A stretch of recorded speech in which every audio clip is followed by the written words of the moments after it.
Everyone has a good story to tell, and you know it is a good story when the person leans in and says, "See, what had happened was," and then tells the story. This podcast provides those opportunities to tell those types of stories in education. The stories will be from the good, the bad, and everything in between. We wanted to do this podcast to showcase stories in education and to give flowers to educators who deserve recognition for their excellence. Our guests will feature parents, students, teachers, administrators, and just about anyone who is involved in education. These stories will inspire you, challenge you, and help you to reflect on your practice of education, whether it be from the inside of the classroom or outside. If you have a good story to tell, we'd love to hear it. Email us at contact@andredowty.org. We'd love to have you or your story on a future episode. See What Had Happened starts now. Welcome to See What Had Happened, where we hear stories in education from the good, the bad, and everything in between. We're your co-hosts, Danielle and Andre Daughty. If this is your first episode tuning in, welcome. If you've been a part of the family since season 1, welcome What's back. up, family? Welcome back. Yes. We are on all podcasting networks, and if you want to see the show versus listen to the show, follow us on YouTube. Wherever you watch, make sure you hit the like, subscribe, or share button and share it all out to your friends. Absolutely. I read and discovered that the more people like and share or download the episodes, those algorithms push those shows up closer to the top with the basic searches. And there's like 10 different What Had Happened type of shows. Ours is the only one that is educational and funny. So what we would love for you to do is to click, like, share, subscribe, download, all the things. And if you would do that for us, so our podcast could be seen and get closer towards the top so other people can see it in their search. All right, today it is us. Just us, y'all. Hey, Mr. Doughty has a story for you today. So, Andre, as you always ask, what point of view is this story from? Okay, so this is year... maybe 7, 8. Year 8 of education, teaching. 4th grade teacher at the Eisenhower Elementary. And once again, for those who know us, know that there have been at least 100 different stories from this Eisenhower Elementary.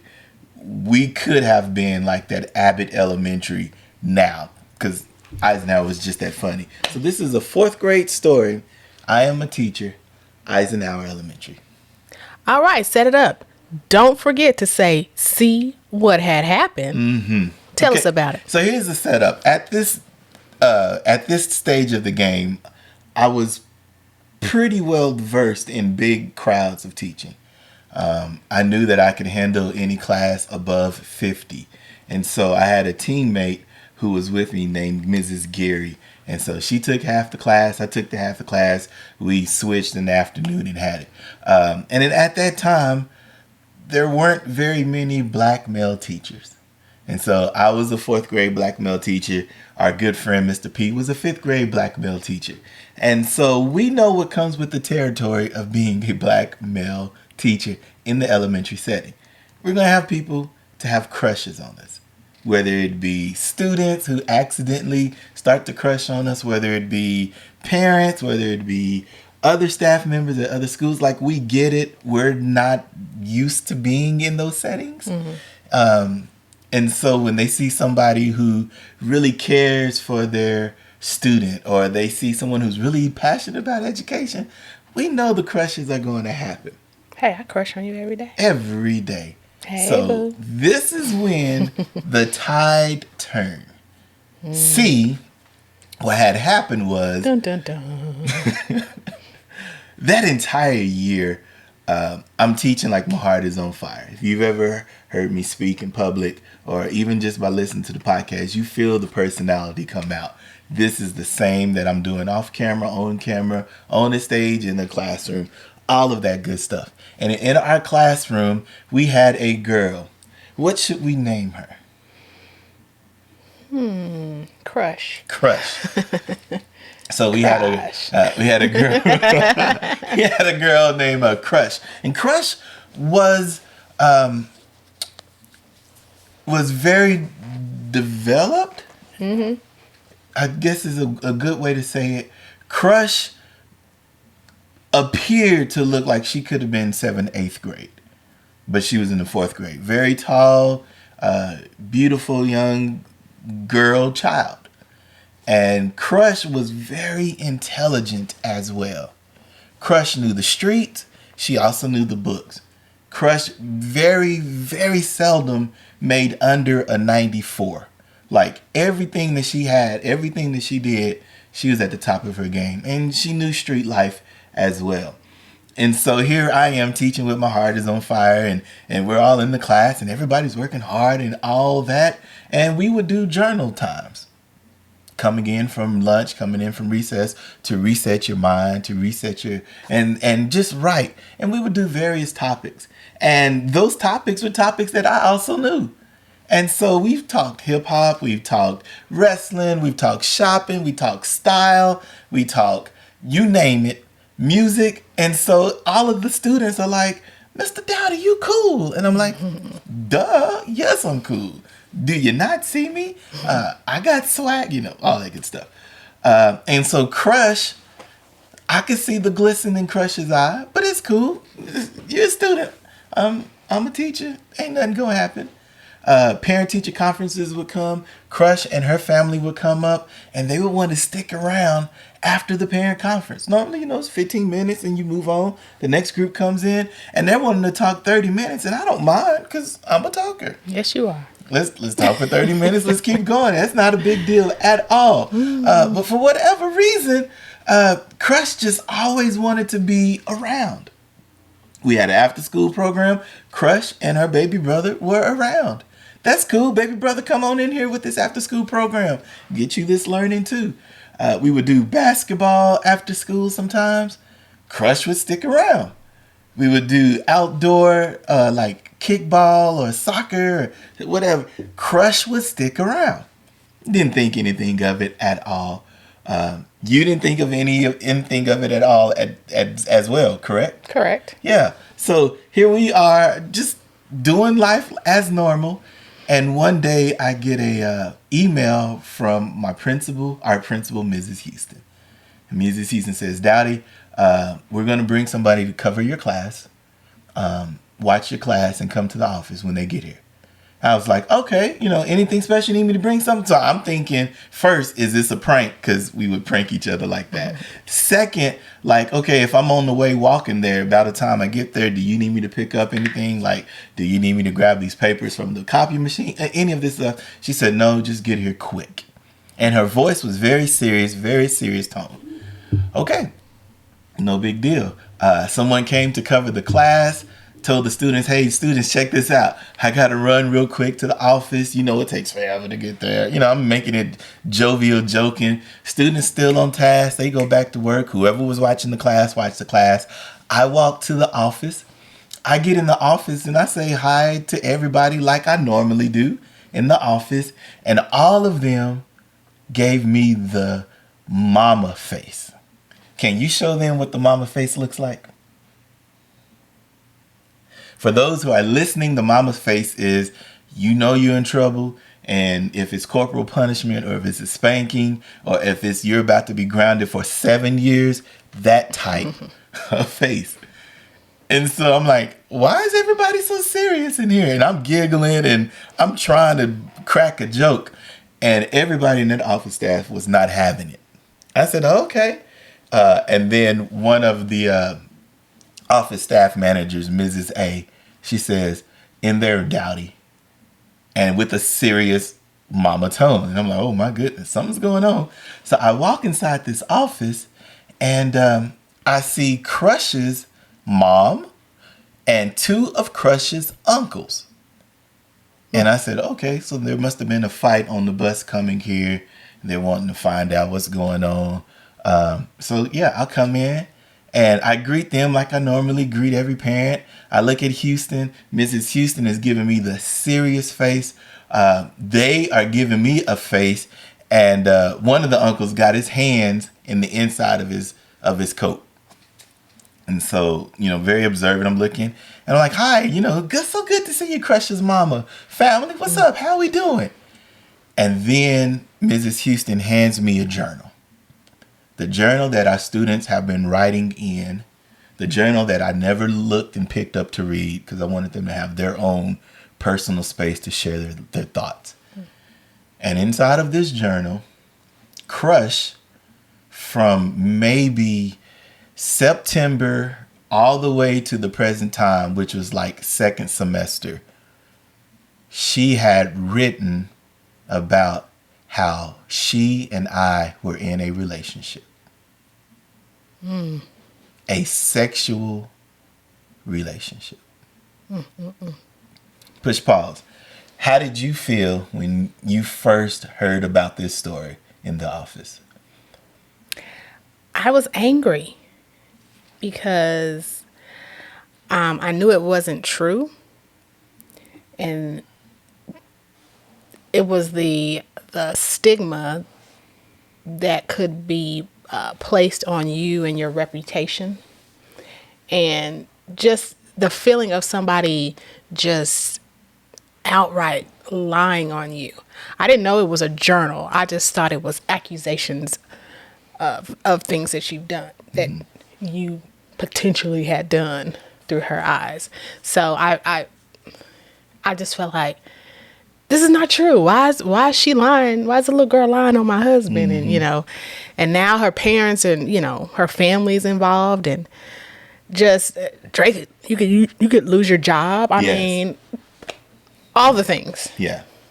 And so when I read one of the entries of it, and I'll share some detail here just to give you the severity of it. One of the entries said that Crush and I stayed after class while the rest of the students went to the PE room. And at our school was like a California type of a school. The only one in Oklahoma City that's actually this way.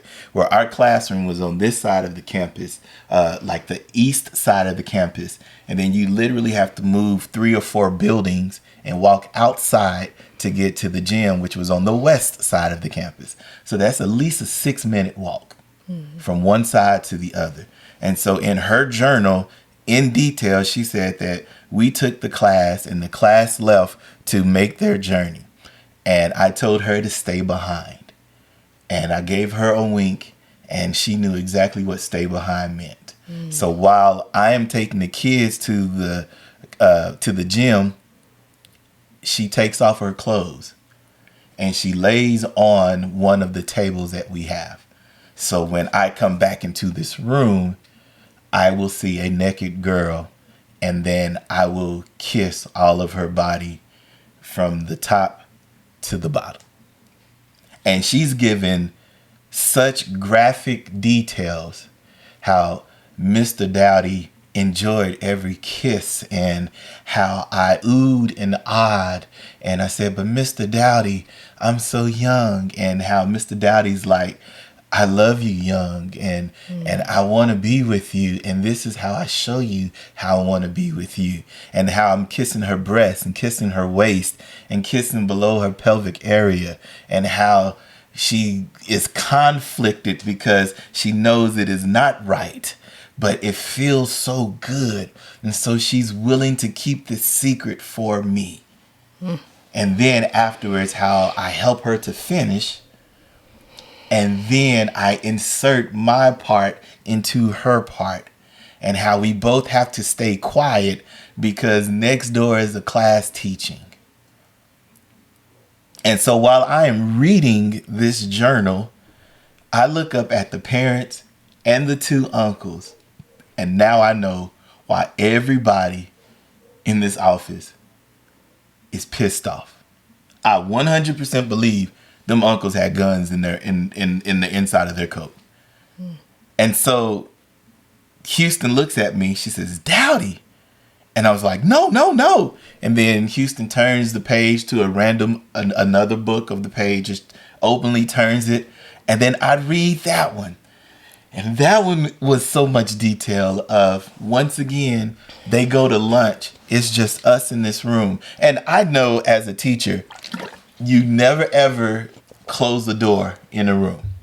Langston University taught me that. Doughty, you are going to be a black male educator in elementary. Keep every door open. Period. Keep every door, whether it is having a conversation, whether you're in there alone with the teacher, a parent, a student, it doesn't matter. Keep the door open. I have always kept the door open. In this entry, she literally writes that down. Mr. Doughty, who normally keeps the doors open, closes the door because he wanted to protect my privacy while I took off my clothes. And he escorts the kids to the cafeteria for lunch.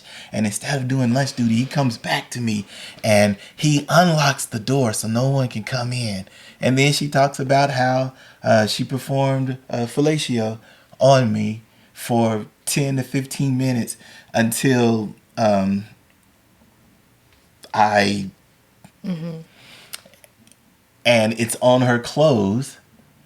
And so for the next 10 minutes, she is working to scrub it off like Monica Lewinsky.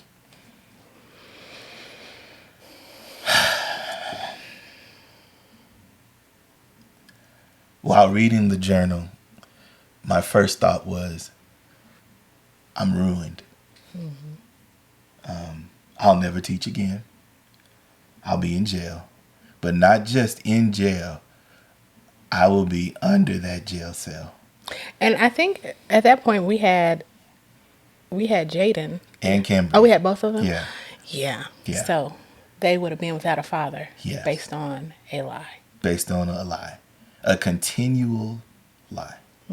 Flipped another one, and I remember I read several of them, so these are just the ones that I can remember off the top. And she said how I promised to divorce you and how she was going to take over and be a better parent to Jayden and Cambria because Jayden really loved coming to visit our class and he would always sit with her. Mrs. Houston has to follow protocol. This is an allegation that happens, so she had to call her deputy supervisor and the deputy superintendent. We had to also call the police. The police come. Wait. Let's go back. Yes. So after you read these entries in front of all these people, what was, can you give more detail on your reaction and their reaction, what they said? Yeah. My reaction was, I promise you, I did not do this. This is not me. This has never been me. And then I went to the, why would I do this knowing that my wife works here, knowing that I have colleagues who I've been with for 8 years here. Then I had my fourth grade teacher, my other co-teacher, Mrs. Geary, next door. So the room always stayed open. So my first question was, when is this time ever available to happen? And then secondly, do you actually believe that I would do that? Like, now we're talking character. And they all said no. But what kept tripping them up was, this is too much detail. No kid would have this much detail. Like, she was describing my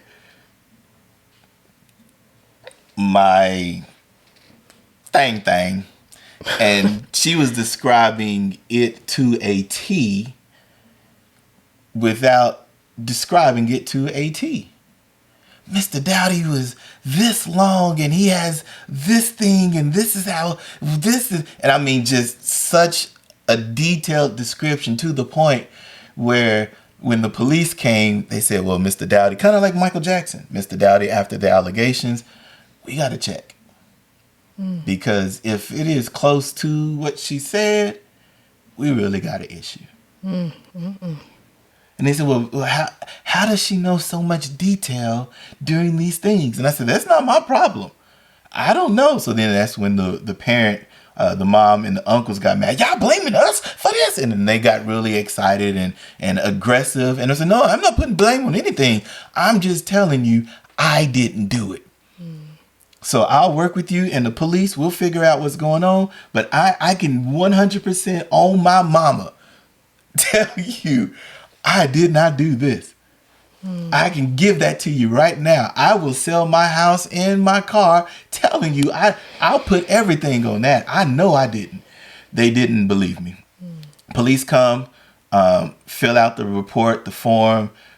Basically, the deputy superintendent comes, fills out the forms, fills out the report, everything. They were about to put me on administrative leave. They let me come back the next day. But I couldn't talk to the kids. I couldn't meet the kids. So now the kids are like, Mr. Doughty's here, but he ain't in the class. What's going on? I had to stay in the office. The saving grace, Crush had a cousin who was in the same class. And we'll call the cousin Truth. And Crush and Truth always hung out together. They lived maybe 3 or 4 houses away from each other. And so when Crush's mom was at work or when Truth's mom was at work, they would all hang out together. Both of them were latchkey kids. So both of them were always together 900% of the time. And Crush's family were working at night. And while they were working at night, Crush, her family, Truth, her baby brothers and sisters, all were in one house. And Crush was going to hold on to that lie, pretty much. Truth came and wrote a letter and slid it under Mrs. Houston's desk. And in that letter, under Mrs. Houston's... Her door? Under her door. Mm-hmm. And in that letter basically said, everything that Crush is saying is a lie. And the reason why she's got all these details is because every night we watch porn. And those same entries that you see in the journal are the same. And she started naming the porn. Big Booty 7. I mean, she was literally naming these porn tapes that they have in that house from the older brothers and sisters that they watch every night. And so Crush was recreating it in her mind, but instead of other people, she inserted my name. And so I remember Mrs. Houston asking the Truth, are you sure this is you're not covering for Mr. Doughty? And this was her word. She said, no, Mr. Doughty is a good man. He's the first teacher that actually really believed in all of us. And I don't want to see him go to jail because my cousin is lying. So now the police come back up. I'm still in the office, like in the workroom. I couldn't like even leave the room. So I'm basically in a holding cell in the work office. Police come. They take my statement again. They look for inconsistencies. And then the parents come.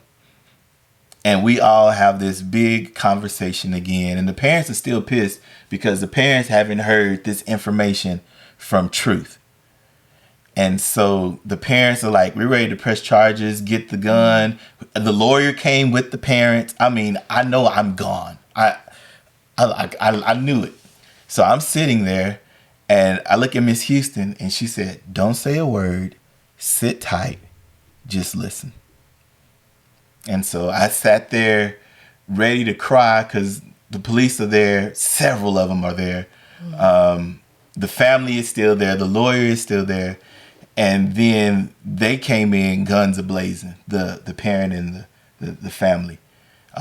Arrest this man! And didn't say man. Use every curse word you can think of.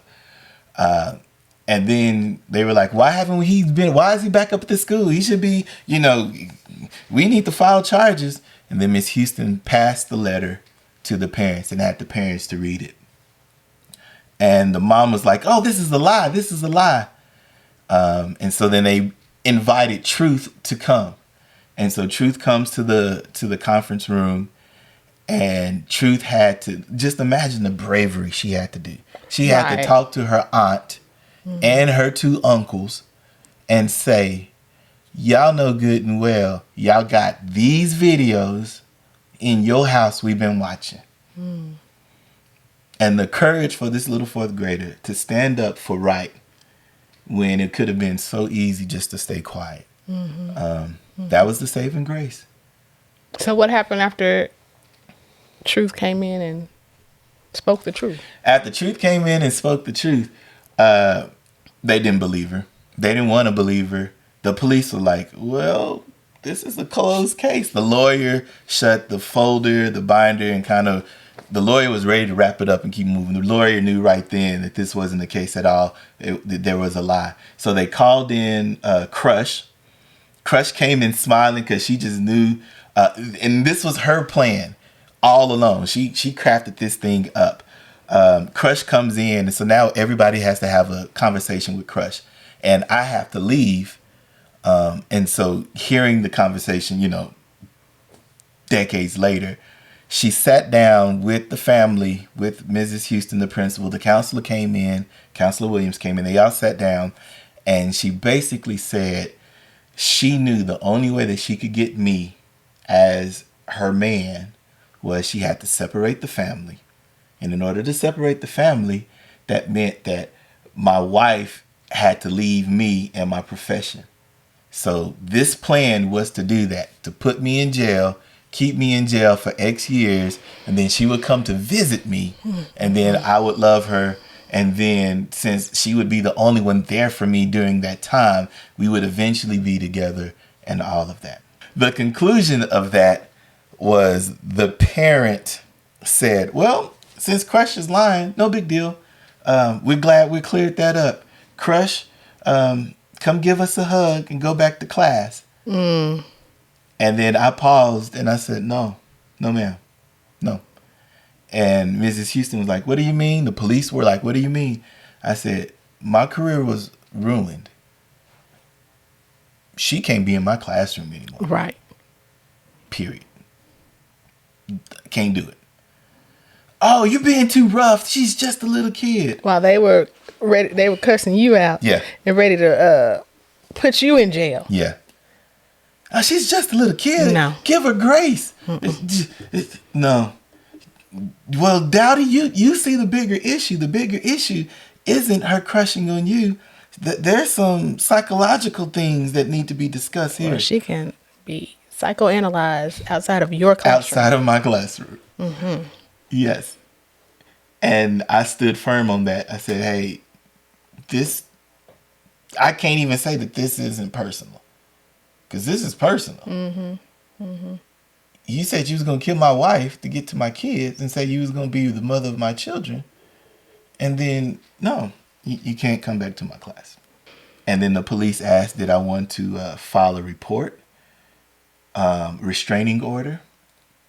And I looked at both of the mother and the uncles, and I asked them, I said, do I need to file a restraining order on y'all? Like, we good or are we good? And by that time, the uncle had pulled his hand out from the coat, which I think is also really weird because you're not supposed to have a gun on the school campus.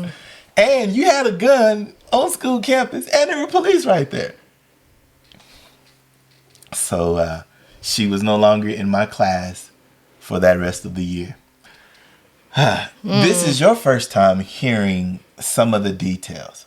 What's your thoughts? Yes, and I'm really I'm almost grateful that I was not there because the petty level that is inside of me would have risen to a whole nother level of petty. And I know it's a child, but it's something about when you are lying against my man and my kids are involved. Yeah. And so see, that's what happened. We're going to take a quick break here and breathe and woosah. We'll be right back in a moment. Welcome back, friends. Well, that was a heavy episode. So I'm glad we have reached the end of this episode. This episode of See What Had Happened. What you can do, you can connect with us on YouTube for previous episodes or where all podcasts are located.